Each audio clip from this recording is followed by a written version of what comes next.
ఏం జరిగిందో కూడా నాకు అర్థం కాలేదు. అది తలుచుకుంటే ఇప్పటికీ నేనింకా కోలుకోలేదనిపిస్తుంది సార్.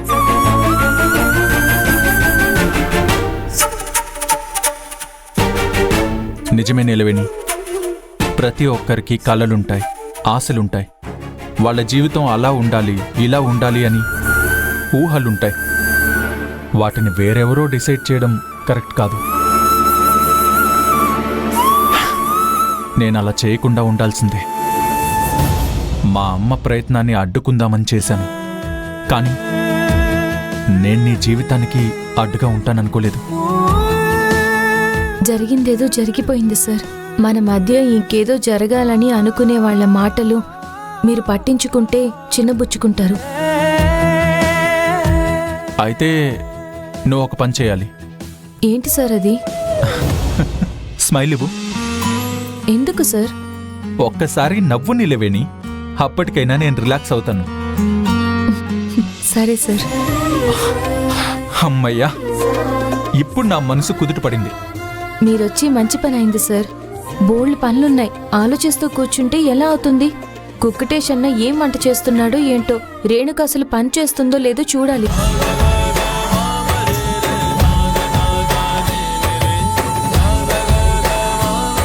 Thank God.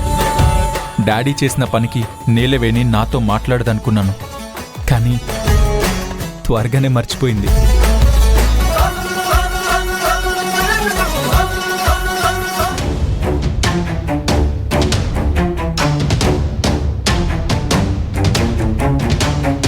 వాళ్ళ జీవితానికి ఒక అర్థం ఉండాలని నేను ఈ నిర్ణయం తీసుకున్నాను. ఆ జంటని ఒక్కటి చేద్దాం.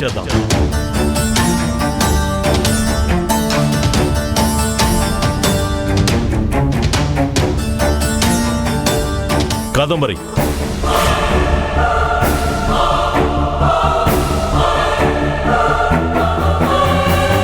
అందరూ ఉన్నప్పుడు అలా ఎలా వెళ్ళిపోతావు? అందరూ ఏమనుకుంటారు? నువ్వు నాకు కొంచెం కూడా గౌరవం ఇవ్వట్లేదని అనుకోరా? అలాగా? మరి నీలవేణి వెళ్ళిపోయింది, తనకి మర్యాద తెలీదనే కదా. తన ఇష్టాయిష్టాలు తెలుసుకోకుండా నేను అలా చేద్దామన్నందుకు ఫీల్ అయ్యి వెళ్ళిపోయి ఉండొచ్చు. దాని గురించి ఆలోచిస్తున్నారు కానీ కట్టుకున్న భార్య గురించి ఆలోచించారా? నా ఇష్టాయిష్టాలు కనుక్కున్నారా? జీవితాంతం కలిసి ఉండాల్సింది తారక్, నీలవేణి. ఓ అలాగా? మీరు మన గురించి కూడా ఆలోచిస్తే బావుంటుంది. పెళ్ళై చాలా ఏళ్లైంది కాబట్టి ఏం చేసినా సర్దుకుపోతుంది అని అనుకుంటున్నారా? అసలు నీ ప్రాబ్లం ఏంటి కాదంబరి? నాకైతే అర్థం కావడం లేదు. ఎన్నిసార్లు చెప్పినా మీకు అర్థం కావట్లేదు. నీలవేణి మన ఇంటికి తగ్గ కోడలు కానే కాదు. తనకి అర్హత లేదని చెప్తున్నా సరే మీకెందుకు అర్థం కావట్లేదు? ఇక ఆపుతావా? పిచ్చిదానిలా ఆలోచించుకో. వాడేం వయసులో ఉన్న ఆడపిల్లని ఇంటికి తీసుకురాలేదు. తన మెళ్ళో తాళి కట్టాడు. కొన్ని వందల మంది ఆశీర్వదించారు. నా మీద కోపంతో దాని మెళ్ళో పసుపు తాడు కట్టాడని అందరికీ తెలుసు. ఇప్పటికీ అంటూ ఉంటారు, ఈ కాదంబరి నీలవేణిని కోడలిగా యాక్సెప్ట్ చెయ్యదు అని. జనానికి తెలిసినంతగా మీకు తెలీదు. ఆ రోజు వాళ్ళు అలా అనుకుని ఉండొచ్చు, కానీ ఈరోజు నీ పరువు మర్యాదలు తను కాపాడింది.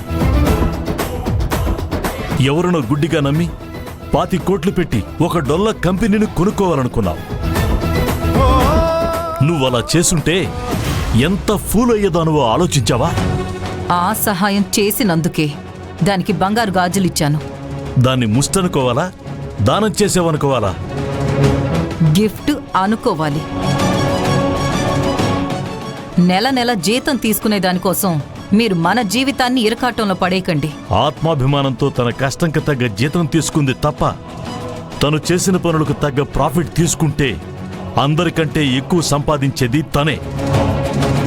దయచేసి దాన్ని వెనకేసుకురాకండి. అసలది తారక్ వెంట నడవడానికి కూడా ఇష్టపడట్లేదు. మీరు బలవంతంగా వాళ్ళిద్దరిని ఒక్కటి చేయాలని చూస్తే మాత్రం నవ్వులు పాలవుతారు. ఇప్పుడు నా మాట మీకు చేదుగా ఉండొచ్చు, కానీ వాస్తవం అదే. తారక్తో తన ఫస్ట్ నైట్కు ఒప్పుకునుంటే వందల కోట్ల ఆస్తులు కొట్టేయాలన్న ఆలోచన తనకుండుంటే అంగీకరించొచ్చు. షడప్